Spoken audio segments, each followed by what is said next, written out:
جن لوگوں نے وہم کی پرستش میں جو خیالی صنم کدے بنائے ہوئے ہیں، انہوں نے مجھے ایمان سے ہٹا کر کافر بنا دیا۔ یعنی کہنے کا مقصد یہ ہے کہ توحید خالص نہ ہو تو ایمان میں کھوٹ آ جاتا ہے۔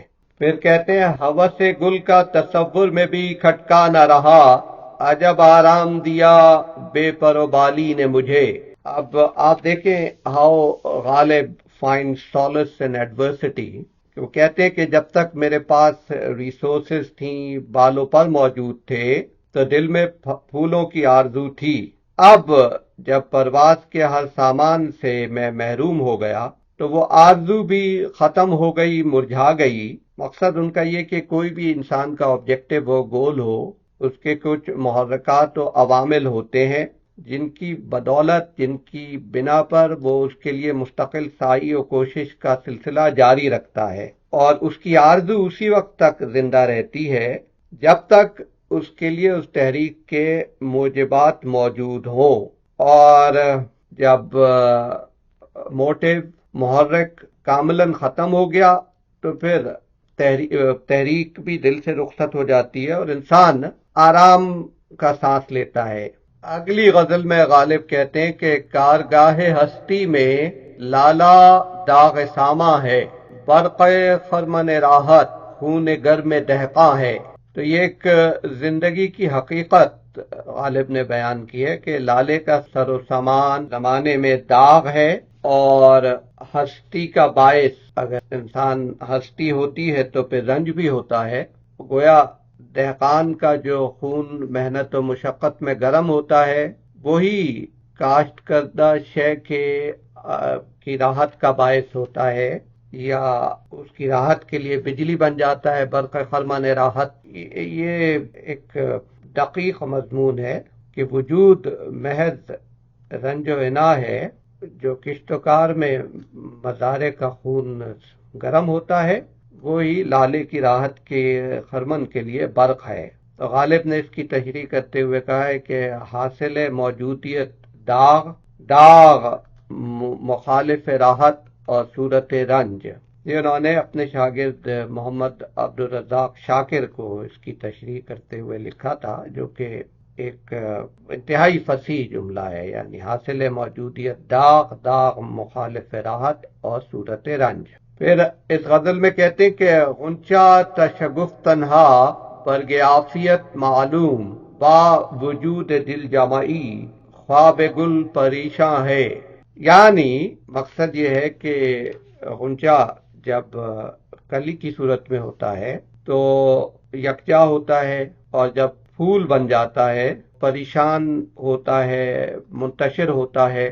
ان simple language Ghalib is saying کہ growth is chaos سے ڈرنا نہیں چاہیے، یا جیسے یگانا نے کہا تھا، مجھے خبر ہے پریشان ہے گفتگو میری، فروغ صبح پریشان نہیں تو کچھ بھی نہیں۔ صبح جب نکلتی ہے، اس کا فروغ ہوتا ہے تو پھر کرنیں پریشان ہوتی ہیں۔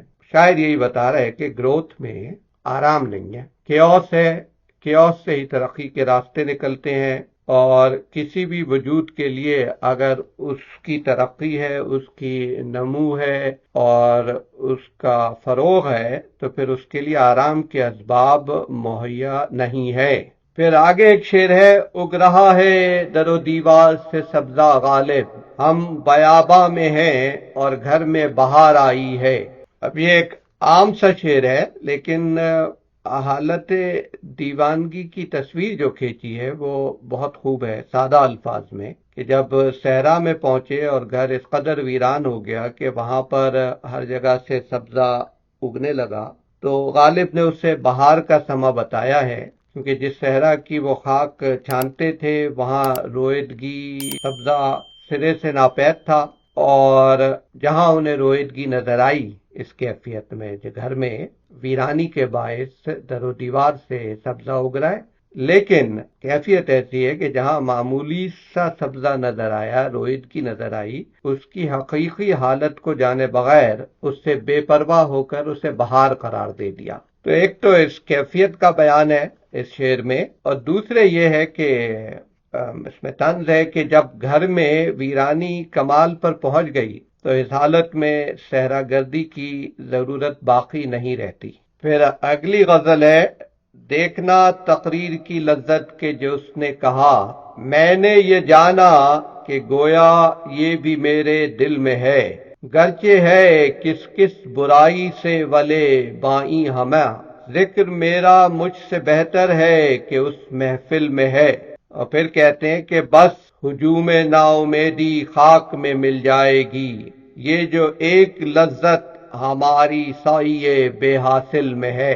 تو غالب یہاں یہی کہہ رہے کہ اے نا امیدی کے سیلاب، اے نا امیدی کے ہجوم، ٹھہر جا، کیونکہ ہمارے وجود سے امید کا جو ناطہ جڑا ہوا ہے وہ نہ کٹ جائے، کیونکہ امید کی بنیاد پر ہم دن رات سعی و کوشش میں لگے ہوئے ہیں، اگرچہ اس سے حاصل کچھ نہیں ہوتا، لیکن پھر بھی زندہ رہنے کا، جھپٹنے پلٹنے کا، تگ و دو کرنے کا، دل لگی کا ایک بہانہ ضرور ہے۔ اب اگر نا امیدی چھا گئی، امید کا سہارا ختم ہو گیا، تو پھر محض کوشش میں ہی جو دل لگی اور دلچسپی کا جو سامان ہے وہ ختم ہو جائے گا۔ ایک زندگی کی حقیقت ہے یہ۔ پھر آگے کہتے ہیں کہ رنج راہ کیوں کھینچیے، واماندگی سے عشق ہے، اٹھ نہیں سکتا ہمارا جو قدم منزل میں ہے۔ یہ کہ ہمیں بیچارگی سے عشق ہے تو راستے پہ چلنے کی زحمت کیوں برداشت کریں، سادہ ہے۔ اس میں غور کرنے کے لیے چیز ہے آپ کے یہ کہ منزل کے ساتھ اگر میں استعمال ہو تو اس سے مراد راستہ ہوتا ہے، اور منزل پر استعمال ہو تو اس سے مراد ڈیسٹینیشن ہوتا ہے۔ پھر اگلی غزل کا پہلا شعر ہے کہ دل سے تیری نگاہ جگر تک اتر گئی، دونوں کو ایک ادا میں رضامند کر گئی۔ اسی غزل میں اگلا شعر ہے، شق ہو گیا ہے سینہ خوشا لذت فراغ، تکلیف پردہ داری زخم جگر گئی۔ مطلب یہ کہ پہلے جگر کے سینے کے زخم کو پوشیدہ رکھنے کے لیے جتن کرنے پڑتے تھے، اب یہ ہوا کہ میرا سینہ ہی پھٹ گیا، اس کا بند کھل گیا تو سب کچھ نمایاں ہو گیا۔ اب جو زخم تھا اس میں اسے چھپانے کے لیے کوئی زحمت کی ضرورت نہیں رہی، اور بے فکری کی لذت مجھے میسر آ گئی۔ مقصد یہ ہے اس کا، زندگی پہ اگر منطبق کریں آپ، کہ چھوٹی مصیبت میں ضبط و تحمل کا اہتمام کرنا پڑتا ہے، اور جب اس سے بڑی مصیبت پیش آ جائے تو چھوٹی مصیبت یاد بھی نہیں رہتی، اور ضبط و تحمل کا بھی بالکل بے سود ہو جاتا ہے۔ تو یہ غالب نے بیان کیا ہے کہ اب پردہ داری کی گنجائش نہیں ہے۔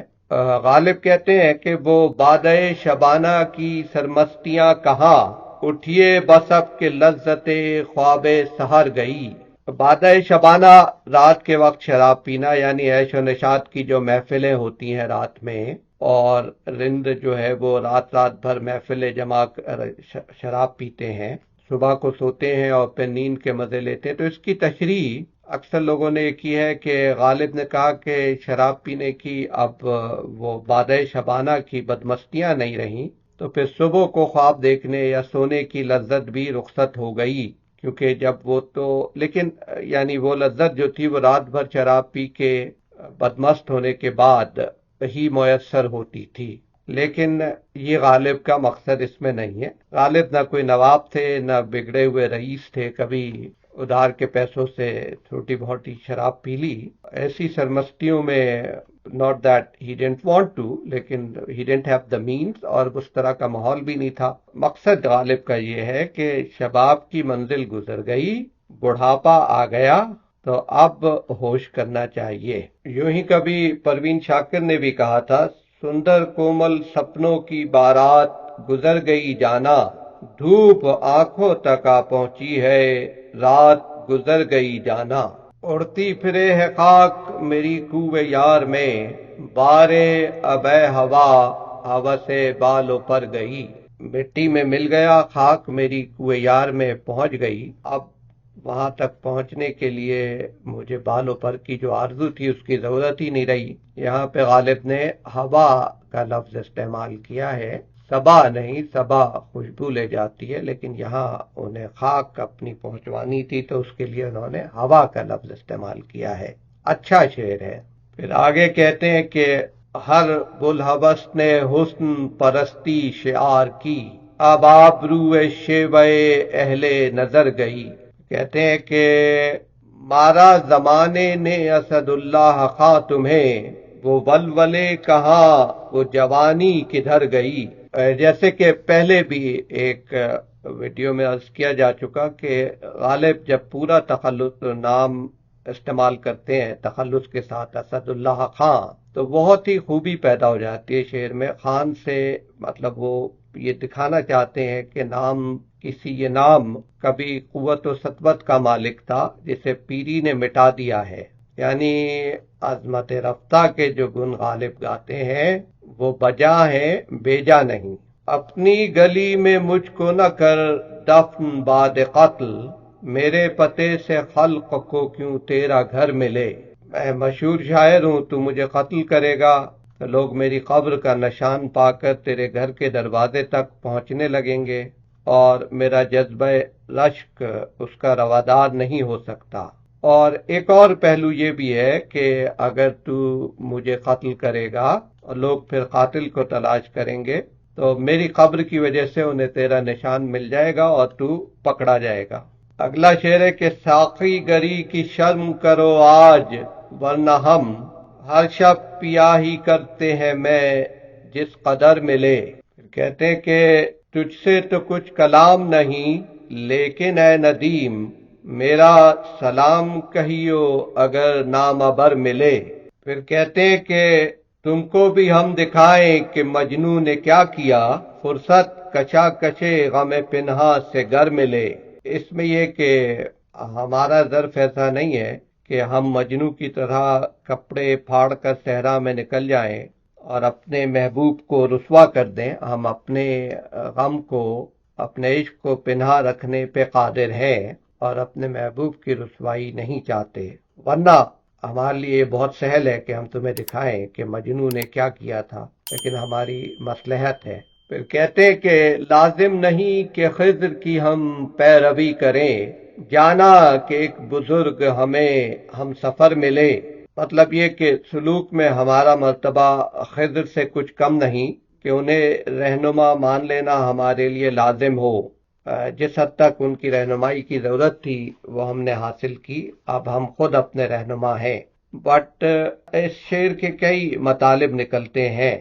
پہلا مطلب یہ ہے کہ غالب جو کہہ رہے ہیں کہ think for yourself، so he is reiterating the message کہ ٹھیک ہے کوئی بھی ہے آپ اس سے سیکھیں but think for yourself, don't follow blindly۔ پہلی چیز یہ ہے۔ دوسری چیز یہ کہ ایک بڑا سادہ سا سوال ہے، how do we decide whom to follow، یعنی ہمیں کیسے پتہ لگے کہ کس کی پیروی کرنی چاہیے۔ تو اس سوچ کی طرف بھی غالب دعوت دے رہے ہیں۔ کے لیے وہ حضرت خضر کی مثال دیتے ہیں کہ اگر خضر بھی ہوں، بنا سوچے سمجھے اندھی تقلید ان کی بھی نہیں کرنی چاہیے۔ تو غالب عزت فرد کے انڈیویجول میں غالب کو بہت فیتھ ہے، کئی دفعہ آپ سے گفتگو ہوئی۔ He wants every individual to use their mind, اس کو سوچنا۔ تو غالب یہ نہیں کہہ رہے کہ مشورے کی ضرورت نہیں ہے، رہنمائی کی ضرورت نہیں ہے، لیکن وہ یہ کہہ رہے ہیں کہ خود بھی سوچنا چاہیے، خود بھی فکر کرنی چاہیے۔ شیکسپیئر نے کہا تھا نا کہ take each man censure but reserve thy judgment۔ آپ کو فیلو ٹریولرز ملتے ہیں سوچ میں، اچھا وہ مفکرین بھی ہوتے ہیں، آپ کے دوست بھی ہوتے ہیں۔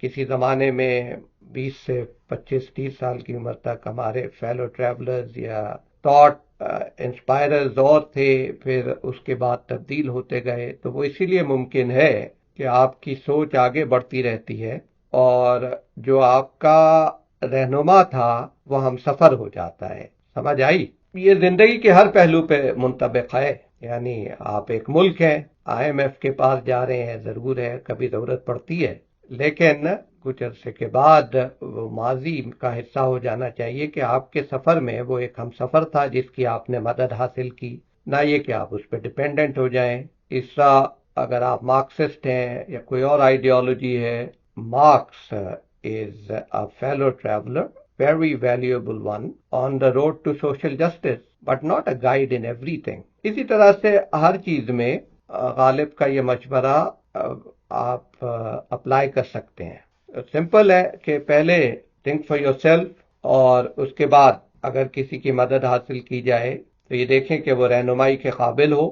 اگر رہنمائی کے قابل ہو تو پھر زندگی کا تقاضا یہ ہے کہ آپ کو اس رہنمائی کو آؤٹ گرو کرنا ہوتا ہے at some point in time. That's what Ghalib is saying. آخری شعر سادہ سا مگر خوبصورت شعر ہے. اے ساکنان کوچ اے دلدار، دیکھنا تم کو کہیں جو غالب آشفتہ سر ملے. کیا بات ہے. اگلی غزل ایک بہت سادہ سی غزل ہے کہ کوئی دن گر زندگانی اور ہے، اپنے جی میں ہم نے ٹھانی اور ہے.